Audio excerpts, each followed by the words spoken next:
Opposition లేదు కాబట్టి ఆయన ఒక సాధారణ 175 మంది ఎమ్మెల్యేలో ఒక ఎమ్మెల్యే.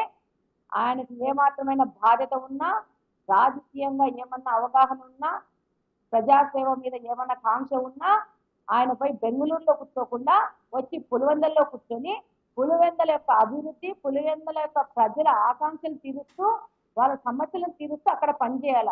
అంతేకాని నాకు అపోజిషన్ లో లీడర్షిప్ ఇవ్వలేదు, నాకు 11 సీట్లు వచ్చినా కానీ రాజ్యాంగాన్ని మార్చి నా కోసం కొత్తగా రూల్స్ క్రియేట్ చేసి నాకు అపోజిషన్ లీడర్ హోదా ఇవ్వాలా, ప్రతిపక్ష హోదా ఇవ్వాలనేది ఇంకా I don't want to use any word, but ఆయన విజ్ఞత వదిలేస్తున్నారు. బేసిక్గా మీరు ఇందాక నుంచి అంటున్న మాట అండి, యాక్చువల్లీ మొన్న ఎన్నికల రిజల్ట్ ముందు కూడా తెలుగుదేశం పార్టీ నేతలు అంటే మీ పార్టీ అధిష్టానం కూడా అనుకోలే కడపలో ఇన్ని సీట్లు వస్తాయి, పర్టికులర్గా కడప టౌన్లో కూడా కడప అసెంబ్లీ స్థానం నుంచి కూడా మనం గెలుస్తాం, ఆ జిల్లాలో ఇన్ని అసెంబ్లీ స్థానాలు వస్తాయని అసలు ఎక్స్పెక్ట్ చేయలే.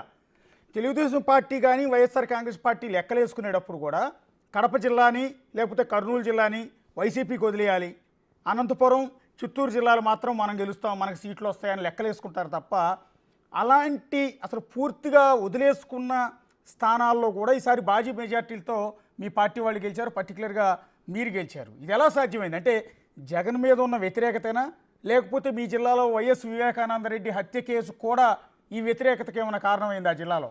డెఫినెట్ గా వివేకానంద రెడ్డి హత్య కేసు గురించి ప్రజలంతా ఆలోచిస్తున్నారని నేను అనుకోను. అట్లా ఆలోచించిపోయింటే షర్మిల గారు డెఫినెట్ గా గెలిచేవాళ్ళు.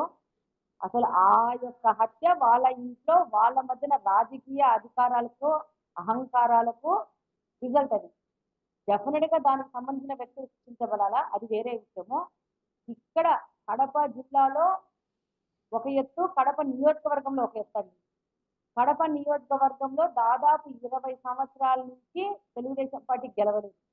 మీకు తెలియదు, అసలు స్ట్రక్చరే లేదు తెలుగుదేశం పార్టీకి. అలాంటిది 8 నెలల నుంచి ఇన్ని గంటలు తిరిగి మళ్ళా కార్యకర్తలను తయారు చేసుకొని అంత యంగ్ యూత్ యువకులని దగ్గర తీసుకొని పార్టీ మీద సానుభూతి పరులను దగ్గర తీసుకొని ముందుకు వెళ్ళడము.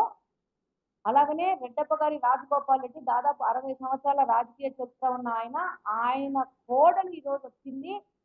ఆమె ప్రజాసేవ కోసమే వచ్చింది, ఆమెకు ఏమి తక్కువ ఉంది.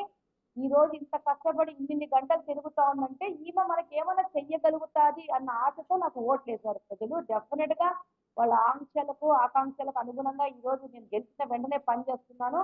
ఇంకా కడప జిల్లాలో మొత్తంగా చూస్తే ఇది అర్బన్ అండి. అర్బన్ లో డిఫరెంట్ గా ఉంటది, రూరల్ లో డిఫరెంట్ గా ఉంటది.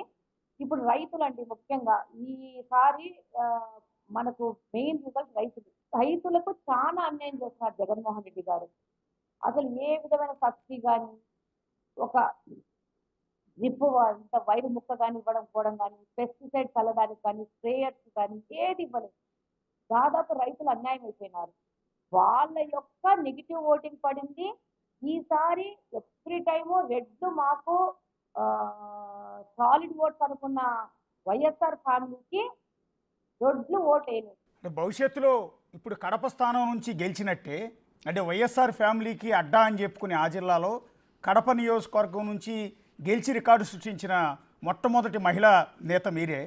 సో అదే క్రమంలో రేపు పులివెందుల స్థానాన్ని కూడా కైవసం చేసుకునే ఆలోచన ఏమైనా ఉందా? హైపోథెటికల్ క్వశ్చన్స్ ఏం ఆన్సర్ ఏం ఆన్సర్ ఇవ్వడము. కాకపోతే చంద్రబాబు నాయుడు గారు ఆదేశాల ప్రకారము పులివెందుల పార్టీ ఆఫీస్ కట్టి